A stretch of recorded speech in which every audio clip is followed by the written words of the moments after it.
Good morning students. मैं doctor Kavita Sahni from government girls college Chomu. BSc part 1 के first paper में हम अमीबा के बारे में पढ़ रहे थे और पिछली क्लास में मैंने आपको अमीबा के लोकोमोशन के बारे में बताया था कि किस प्रकार अमीबा में लोकोमोशन या गमन होता है। आज हम अमीबा के बाकी स्ट्रक्चर्स और फंक्शंस के बारे में पढ़ेंगे। तो न्यूट्रिशन इन अमीबा या अमीबा में पोषण, जैसा मैंने आपको बताया था, अमीबा यूनिसेलुलर माइक्रोस्कोपिक एनिमल होता है और फ्रेश वाटर या स्वच्छ जल में पाया जाता है। हालांकि ये यूनिसेलुलर है, एक कोशिकीय है, लेकिन फिर भी इसमें बॉडी की सभी आवश्यकताओं की पूर्ति के लिए इसके सेल ऑर्गेनल्स या इसकी एक कोशिका में पाए जाने वाली संरचनाएं इसको विभिन्न प्रकार से इन कार्यों को पूरा करने में मदद करती हैं। न्यूट्रिशन या पोषण की बात करें तो सबसे पहली बात, अमीबा जो है वो कार्निवोरस है, मांसाहारी होता है। और दूसरी बात, न्यूट्रिशन या पोषण इसमें होलोजोइक होता है, यानी एनिमल्स लाइक होता है ये, और पूरे फूड पार्टिकल को एज सच ये एनगल्फ कर लेता है। तो फीडिंग जो इसमें होती है वो फेगोसाइटोसिस के द्वारा होती है, यानी पूरे के पूरे पार्टिकल को एज सच अंदर ये एनगल्फ कर लेता है। भोजन जैसा कि स्वच्छ जल में पाया जाता है, मुख्यतः इसका जो छोटे छोटे जीव होते हैं जिनमें बैक्टीरिया हो गए, डायटर्म्स हो गए, और कुछ फ्लैजिलेट्स होते हैं, यूनिसेलुलर ही फ्लैजिलेट्स और सीलिएट्स होते हैं, या इनमें रोटिफर्स भी होते हैं। तो स्वच्छ जल में ये जो माइक्रो ऑर्गेनिजम्स पाए जाते हैं, सूक्ष्म जीव पाए जाते हैं, उन्हीं को भोजन के रूप में फेगोसाइटोसिस के द्वारा ये अमीबा अपने अंदर एनगल्फ करता है। ये देखिए डायग्राम में दिखाई दे रहा है, अमीबा जब किसी पार्टिकल के कांटेक्ट में आता है, किसी प्रे के या शिकार के कांटेक्ट में आता है, तो अपने स्यूडोपोडिया या इसकी जो मेम्ब्रेन है उससे चारों तरफ, ये जो है इसकी प्लाज्मा मेम्ब्रेन चारों तरफ उस फूड पार्टिकल को घेर लेता है और फिर उसको अपने अंदर एनगल्फ कर लेता है, अंदर निगल लेता है। और अब ये जो फूड पार्टिकल है या जो इसका भोजन है या शिकार है, उसके चारों तरफ एक वैक्यूल बन जाता है, एक रिक्तिका बन जाती है जिसे फूड वैक्यूल कहते हैं। अब ये जो फूड वैक्यूल्स हैं या खाद्य रिक्तिकाएं हैं, इनसे लाइसोसोम्स फ्यूज हो जाते हैं और लाइसोसोम्स जो हैं वो डाइजेस्टिव एंजाइम्स सिक्रीट करते हैं। तो इन डाइजेस्टिव एंजाइम्स के कारण इन फूड पार्टिकल्स का डाइजेशन होता है इसी फूड वैक्यूल के अंदर। तो शुरू में तो जब डाइजेशन होता है तो इसका मीडियम एसिडिक होता है, और लेटर स्टेज में बाद में धीरे धीरे ये जो है बेसिक इसका मीडियम या क्षारीय माध्यम होता जाता है। फूड पार्टिकल इसके साइटोप्लाज्म में मूव करता है और उसके साथ साथ ही डाइजेशन होता जाता है। और जब फूड का डाइजेशन हो जाता है तो जो डाइजेस्टेड फूड है वो डिफ्यूज़न के द्वारा बाहर साइटोप्लाज्म में आ जाता है, जो कोशिका के अंदर साइटोप्लाज्म है। और जो फूड वैक्यूल है वो जब खाली हो जाता है, डाइजेशन हो जाता है, तो उसमें अनडाइजेस्टेड फूड बचता है। तो ये जो अनडाइजेस्टेड फूड या अपचित भोजन है इसमें रह रहता है रिक्तिका में, तब ये फूड पार्टिकल जो है या फूड वैक्यूल जो है वो मूव करती हुई मेम्ब्रेन के पास पहुंच के फट जाती है और एक्सोसाइटोसिस के द्वारा ये अनडाइजेस्टेड फूड पार्टिकल बॉडी से बाहर त्याग दिया जाता है। तो इस प्रकार सिंपल टाइप का इसमें न्यूट्रिशन अमीबा में पाया जाता है। एक्सक्रीशन एंड ऑस्मोरेगुलेशन मतलब उत्सर्जन और परासरण नियम। अभी मैंने आपको बताया जो अनडाइजेस्टेड फूड पार्टिकल्स हैं वो तो फूड वैक्यूल के द्वारा ही मेम्ब्रेन के पास जाके रप्चर होने से बॉडी से बाहर निकल जाते हैं, लेकिन क्योंकि अमीबा जो एक्वेटिक एनिमल में है और फ्रेश वाटर में पाया जाता है, इसके अलावा और जो नाइट्रोजिनस वेस्ट इसमें बनता है मुख्यतः वो होता है अमोनिया।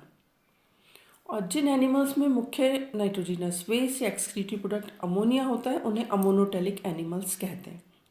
तो अमीबा भी अमोनोटेलिक होता है, यानी मुख्य एक्सक्रीटरी प्रोडक्ट अमोनिया होता है। और इस अमोनिया का एक्सक्रीशन, यानी इसका एक्सक्रीशन कैसे होगा? जल के द्वारा। अमोनिया जो है वो आसानी से घुल जाती है जल में, और जल के साथ घुलकर ही अमोनिया डिफ्यूज़न के द्वारा बॉडी से बाहर निकल जाती है। क्यों? क्योंकि अमीबा जो है उसका जो जीव द्रव्य है या उसका जो साइटोप्लाज्म है वो हाइपरटोनिक होता है, यानी उसमें सॉल्ट्स की कंसंट्रेशन ज़्यादा होती है उसके बाहर के वातावरण के कंपैरिजन में। स्वच्छ जल में पाया जाता है तो बाहर लवण कम होंगे, और जो बॉडी के अंदर है उनमें लवण की मात्रा ज़्यादा होती है। तो अंदर का माध्यम जो है वो हाइपरटोनिक है, और जब अंदर का माध्यम हाइपरटोनिक है तो इसलिए बाहर से पानी लगातार बॉडी के अंदर एंटर होता रहता है। तो जब अगर पानी लगातार एंटर होता रहेगा तो कोशिका फूल जाएगी, और एक लिमिट के बाद क्या होगा? कोशिका फट जाएगी, डैमेज होने का डर रहता है। तो इसलिए इसमें स्पेशल संरचनाएं पाई जाती हैं, खास प्रकार की संरचनाएं पाई जाती हैं जिन्हें कॉन्ट्रेक्टाइल वैक्यूल्स कहते हैं। और ये जो कॉन्ट्रेक्टाइल वैक्यूल्स या संकुचनशील धानियाँ या रिक्तिकाएँ हैं, इनका काम यही है कि जब बॉडी के अंदर ज़रूरत से ज़्यादा, आवश्यकता से अधिक वाटर हो जाता है तो ये रिक्तिकाएँ साइज में बढ़ जाती हैं, और फिर इसमें 2 स्टेजेस होती हैं, एक डायस्टोल और सिस्टोल। तो डायस्टोल के दौरान छोटी छोटी जो वैक्यूल्स होती हैं ये छोटी छोटी ड्रॉपलेट्स की फॉर्म में होती हैं, और उसके बाद ये छोटी छोटी जो वैक्यूल्स हैं आपस में फ्यूज़ होकर बड़ी वैक्यूल बना लेती हैं, और फिर ये बड़ी वैक्यूल जो है वो बॉडी के एक पार्ट में, पोस्टीरियर पार्ट में पहुंचकर वहाँ जाके फट जाती हैं, और जो एक्सेस वाटर है वो बॉडी से बाहर निकाल दिया जाता है। तो इस तरीके से ये कॉन्ट्रेक्टाइल वैक्यूल बॉडी के अंदर जल के संतुलन को बनाए रखती हैं, उसको मेंटेन करती हैं, और कोशिका को फटने से बचाती हैं। इसके साथ साथ ही कार्बन डाइऑक्साइड भी बॉडी से बाहर निकाल दी जाती है वाटर के साथ ही। अब हम बात करते हैं अमीबा के बिहेवियर या व्यवहार की। कोई भी एनिमल जब एनवायरनमेंट के स्टिमुलस होते हैं या जो उद्दीपन होते हैं उनके प्रति रिएक्ट करता है या अपनी प्रतिक्रिया दर्शाता है तो उसको हम उसका बिहेवियर कहते हैं।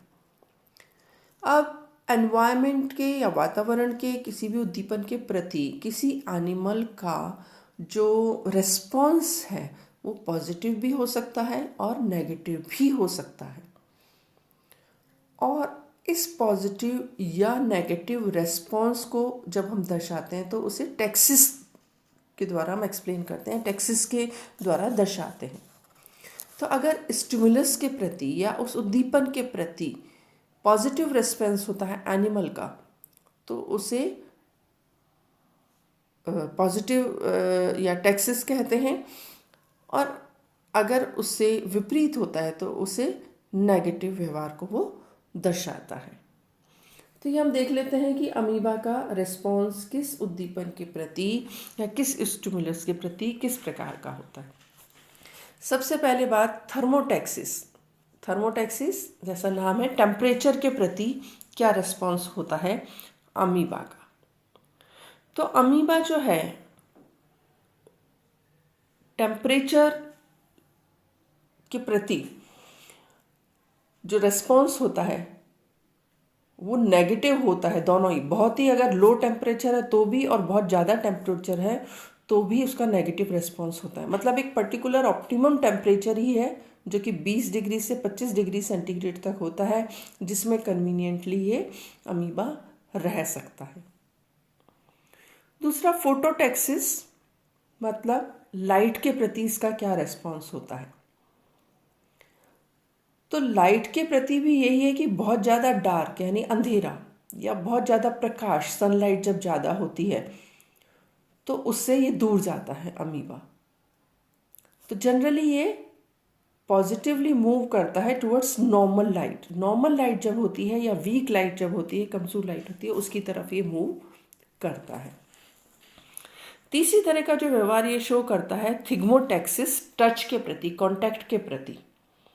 जब किसी फ्लोट करता है कि जब ये पानी में रहता है तो किसी चीज़ से टकराता है, किसी ऑब्जेक्ट से टकराता है तो वहाँ से एकदम ये मूव कर जाता है दूर, किसी भी पार्टिकल से अगर ये टकराता है तो उससे दूर मूव करता है। कीमोटैक्सिस यानी केमिकल के प्रति जो इसका रिस्पॉन्स है वो नेगेटिव होता है, यानी किसी भी केमिकल के प्रति ये नेगेटिव रिस्पॉन्स शो करता है और उससे दूर जाता है। लेकिन अगर कोई फूड पार्टिकल है तो फिर ये उसकी तरफ मूव करता है, यानी उसकी तरफ पॉजिटिव रिस्पॉन्स ये दिखाता है। गैल्वेनोटैक्सिस मतलब इलेक्ट्रिक करंट के प्रति भी अपना व्यवहार शो करता है। और जब कभी कोई इलेक्ट्रिक करंट इसके पास आती है, वाटर में इलेक्ट्रिक करंट पास आती है जिसमें कि अमीबा प्रेजेंट है, तो ये मूव करना छोड़ देता है, स्टॉप कर जाता है और अपने सूडोपोडिया को विड्रॉ कर लेता है और एक स्फेरिकल सा स्ट्रक्चर बना लेता है। देखिए इसमें दिखाई दे रहा है, तो उसे दूर मूव करेगा। जियोटैक्सिस यानी ग्रेविटी के प्रति ये रिस्पॉन्स दिखाता है। जियोटैक्सिस या ग्रेविटी के प्रति भी ये रिस्पॉन्स देता है और ज़्यादातर उसके प्रति जो रिस्पॉन्स होता है वो पॉजिटिव होता है। यानी अगर किसी कंटेनर में हमने पानी रखा है तो उसमें बॉटम की तरफ जाएगा, ग्रेविटी की तरफ पॉजिटिव रिस्पॉन्स शो करता है। और अगला जो रिस्पॉन्स है वो है रियोटैक्सिस यानी धाराओं के प्रति, जो करंट्स बहती हैं या धारा बहती हैं पानी के अंदर, तो ये